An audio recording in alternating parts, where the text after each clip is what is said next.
Sugurakkude doonoriks ei saa igaüks. Doonorid peavad olema viljakuse poolest tunduvalt üle keskmise. Kuid miks on ühed inimesed viljakamad kui teised? Uurime lähemalt. Munarakkude kvaliteeti kõige rohkem mõjutab naise vanus. Mida vanemaks naine saab, seda kiiremini. Põhimõtteliselt hakkavad munarakud ka kvaliteet hakkab maha käima, mida vanem naine. See on hästi individuaalne. Võib olla varases menopausis naisi, võib olla ka 20ndate alguses, samas võib ka täiesti loomulikult eeloma rakkudega naine rasestuda 45-selt. See on ülimalt individuaalne.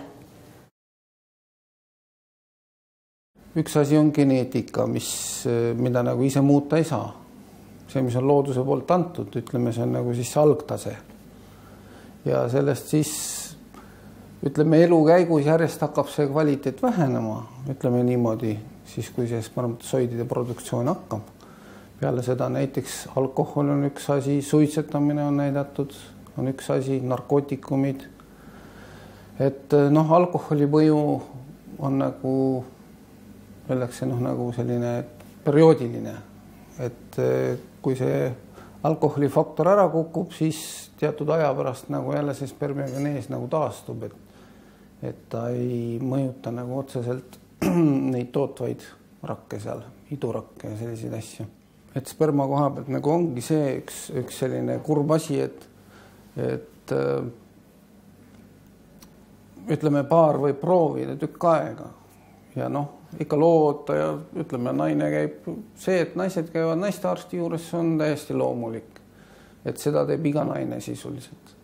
Ja siis neil vaadatakse, infektsioone ei ole ja kuidas päevad käivad aga mehed lähevad ikkagi arsti juurde enamasti siis, kui on juba, ma ei tea, väga pikalt peab olema kestnud see situatsioon, et neil ei vea ja ütleme, paaris on ikkagi suhted normaalsed ja siis on mees nõus minema ja analüüsi tegema, et ega see analüüsi tegemine ju tegelikult tüki küljest ära ei võta, aga enda kohta saab midagi teada.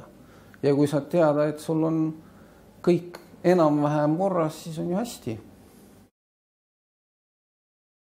Nagu me näeme, siin liiguvad väga aktiivselt kõik. See sõltub nüüd ka sellest, et mis suurendusega seda asja on üles võetud.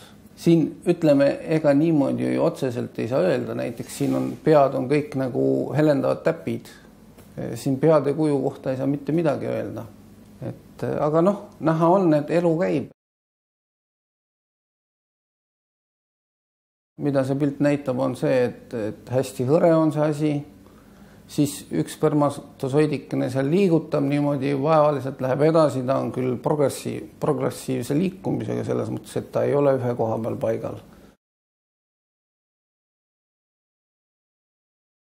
Siin ongi selline spermatosoidide kokkukleepumine, aglutinatsioon. Siin on ilmselt saba-sabale kinnitus, et nad moodustavad selliseid suuri konglomeraate.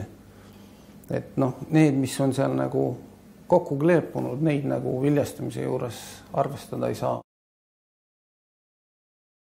See on hea kvaliteediga embrüo.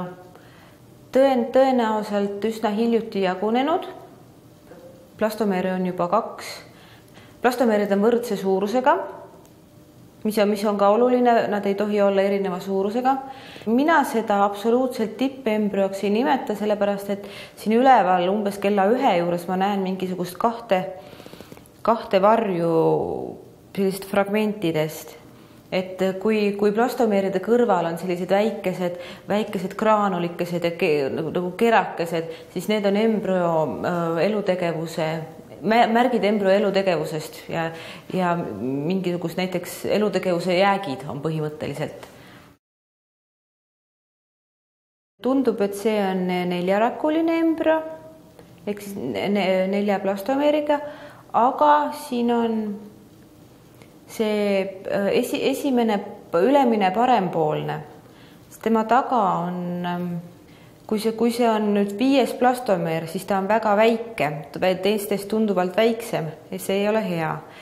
Tõenäoliselt on tegu ikkagi mingisuguste fragmentidega ja samamoodi see all, see üksik väikene ümmargune asi. Päris absoluutse tippkvaliteediga embrüo ei ole. Need kaks üleval, kaks sellist esiplaanil olevat plastomeeri, nad on erineva suurusega ka. Selline on kehva kvaliteediga embrüo. Peaaegu kogu raku sisemuses on näha väikesed fragmendid, selline granulatsioon. Ma arvan, see ei ole embrüo, millest areneks rasedus. Seda ma arvan küll päris kindlalt. See pole isegi korralikult jagunenud mitte. Saime teada, mis mõjutab sugurakkude arengut. Lähemalt uuri Biodigi veebist erinevaid mudeleid kasutades.